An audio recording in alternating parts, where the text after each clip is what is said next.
The Caribbean is not immune from acts of terrorism, but in the wake of tragic events, the region has forged closer ties.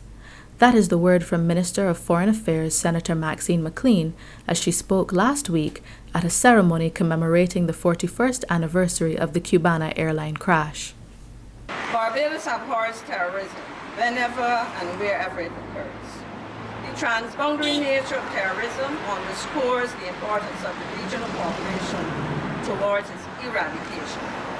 We must also strive to eliminate the seeds of terrorism where they exist and strengthen security and cooperation in our efforts. This monument, around which we gather today, not only honors the memory of the victims of this tragedy, but also stands as a visible reminder that Barbados and the Caribbean region have no immunity from acts of terrorism. The names of all the victims, carved into the monument together with the doves of peace, placed into the four facets of the monument, bear testimony to the horror brought to our shores.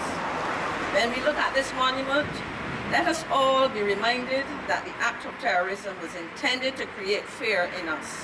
Some 4 years after Barbados, together with 3 other CARICOM countries, established formal diplomatic relations with the Republic of Cuba.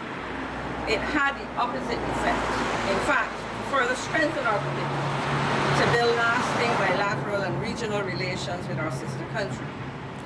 In 2 months, we look forward to celebrating 45 years of diplomatic relations between Barbados and Cuba. Those relations have always been vibrant.